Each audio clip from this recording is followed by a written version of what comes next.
বাড্ডা, রামপুরা, নতুন বাজার সরাসরি মাঠে ছাত্রদের সাথে অংশ নিয়েছি। 15 তারিখে যখন ক্যাম্পাসে ছাত্রীদের উপরে ছাত্রলীগ হামলা চালালো, দেখবেন যে একটি ফেনোমেনাল একটা ছবি ভাইরাল হয়েছিল, যে একজন শিক্ষার্থী ছাত্রী সে হচ্ছে একটি লাঠি নিয়ে ইয়েতে আছে আর মুখ ভর্তি রক্ত। এটির পরে এই আন্দোলন একটা নতুন মাত্রা পায়।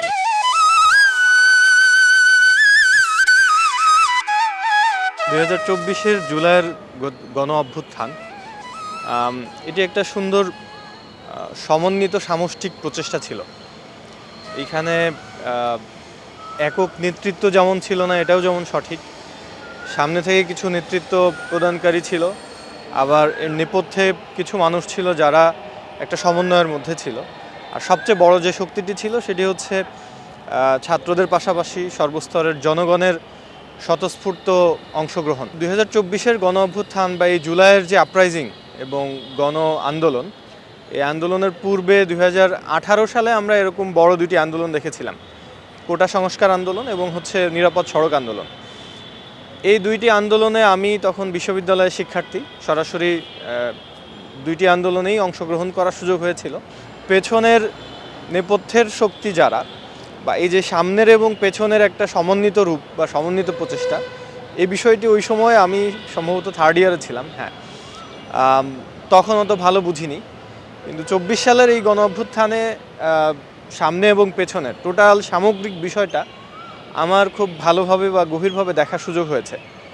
আমি 2023 সালে ঢাকা বিশ্ববিদ্যালয়ের ইসলামী ছাত্র শিবিরের সভাপতি ছিলাম এবং ঢাকা বিশ্ববিদ্যালয় কেন্দ্রিক যে আন্দোলনগুলো গড়ে উঠত, এই আন্দোলনে সামনের সারিতে যারা থাকতো, আমরা পেছনে থেকে একটা সুন্দর সমন্বয় করার চেষ্টা করতাম।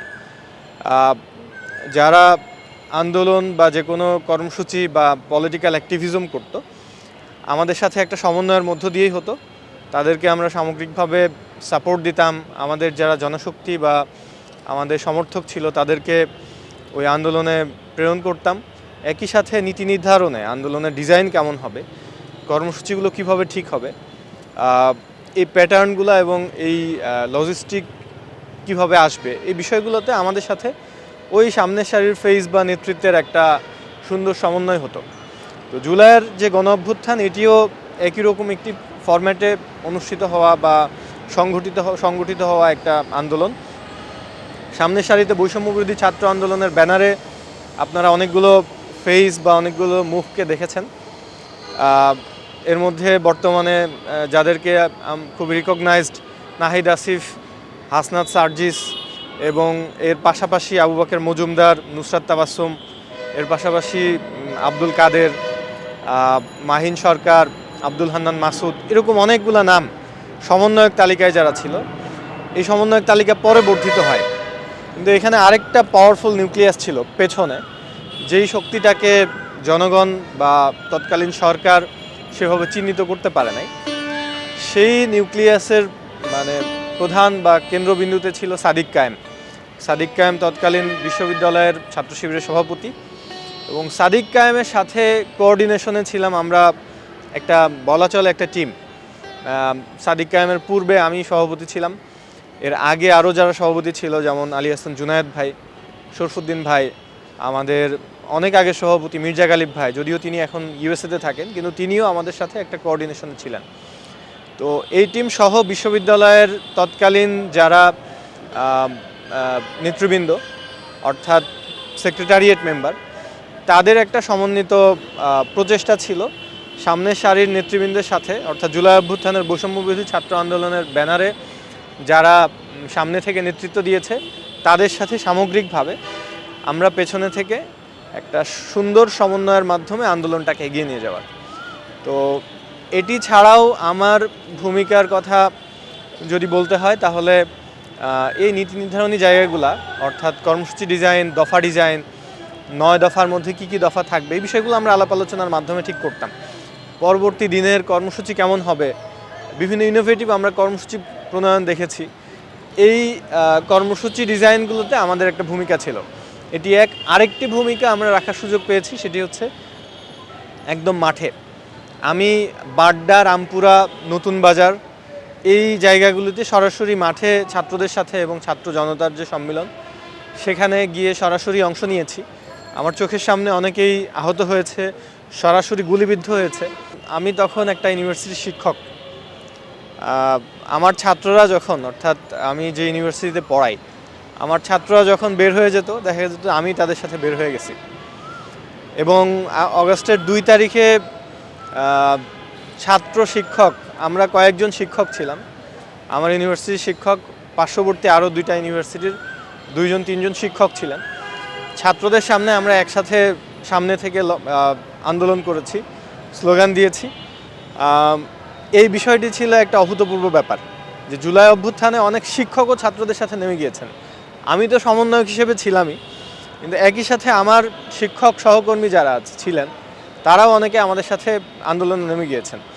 তো এটি একটি ব্যাপার। আরেকটি ব্যাপার হচ্ছে 19-20 তারিখের দিকে যখন প্রচণ্ড তীব্র আন্দোলন, পুলিশ সরাসরি ফায়ার করছে এবং আমরা ছাত্র জনতার সাথে মিশে আন্দোলনের সামনে থেকে আছি। তো এই ধাওয়া পাল্টা ধাওয়া চলার মধ্যে আমি আমার পাশে বা আমার চোখের সামনে গলায় গুলিবিদ্ধ হতে দেখেছি, সরাসরি হাতে গুলিবিদ্ধ হতে দেখেছি। টিয়ার শেলে সবার চোখ দিয়ে মুখ দিয়ে পানি বের হচ্ছে, নাক দিয়ে মুখ দিয়ে। এরকম সময়েও মানে কিছু অসম সাহসী মানুষকে দেখেছি, ইয়াং তরুণ, যারা পুলিশ গুলি করছে একটা কাঠের মানে ছোট কাঠের টুকরা নিয়ে তারা ওটাকে ঢাল হিসেবে ইউজ করে সামনে চলে যাচ্ছে। তাকে দেখা দেখি পেছন থেকে আরও মানুষজন দৌড়ে সামনে চলে যাচ্ছে। বাড্ডা, রামপুরার ওই অঞ্চলটাতে প্রচণ্ড তীব্র আন্দোলন হয়েছে এবং প্রচুর প্রাইভেট বিশ্ববিদ্যালয়ের ছাত্ররা শহীদ হয়েছে এবং একেবারে দিনমজুর, রিক্সা চালক, সবজি বিক্রেতা, এরকম লেভেলের মানুষজন, বিভিন্ন শ্রেণীর মানুষজন তাদের জীবন দিয়ে দিয়েছে, শহীদ হয়েছে এই গণ অভ্যুত্থানের ওই সময়টাতে।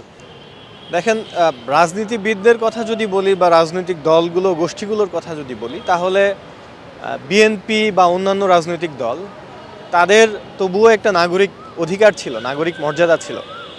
কিন্তু যারা শিবির করেছে বা জামাতের সাথেও সম্পৃক্ত, অনেকের আসলে নাগরিক মর্যাদা বা নাগরিক অধিকার ছিল না।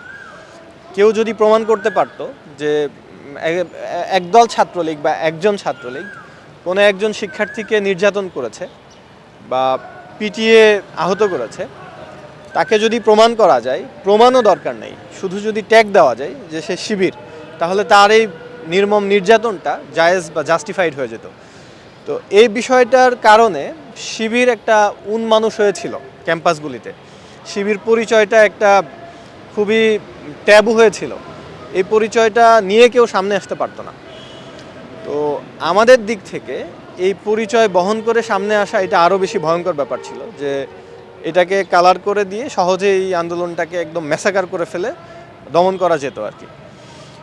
এটি একটি দিক। আর সামগ্রিকভাবে সমস্ত বিরোধী শক্তি, সমস্ত আওয়ামী বিরোধী শক্তি, ফ্যাসিস্ট বিরোধী শক্তি যারা সামনে এসেছে, এই মোমেন্টামটা তৈরি হয়েছে কতগুলো টার্নিং পয়েন্টের ভিত্তিতে।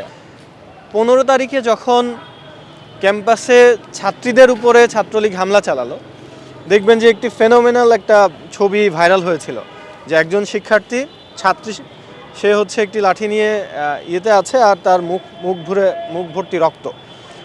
এটির পরে এই আন্দোলন একটা নতুন মাত্রা পায়। সমস্ত সাধারণ শিক্ষার্থীরা মাঠে নেমে আসে। তাদের ওই ভয় ডর আর থাকে না যে আমার বোনকে মারলো কেন বা আমার বোনের মুখে রক্ত কেন।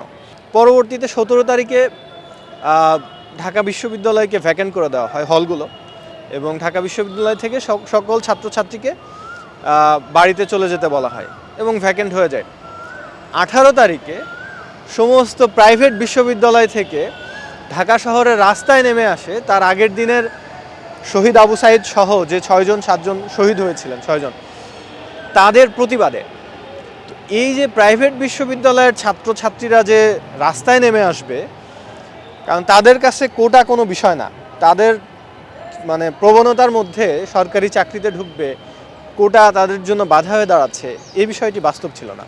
কিন্তু এরপরেও তারা রাস্তায় নেমে এসেছিল শুধুমাত্র শিক্ষার্থীদেরকে হত্যা করা হলো কেন এবং এইভাবে দমন নিপীড়ন চালানো হচ্ছে কেন, এই একটা চেতনায়। এবং এটা ছিল আরেকটা টার্নিং পয়েন্ট। সো সমস্ত প্রাইভেট বিশ্ববিদ্যালয়ের ছাত্রছাত্রীরা যখন একসাথে রাস্তায় নেমে আসে, তারা যখন রাস্তায় নিজেদের জীবন দেয়, রক্ত দেয়, তখন আর আসলে ভয় ডর সেভাবে থাকে বলে মনে হয় না।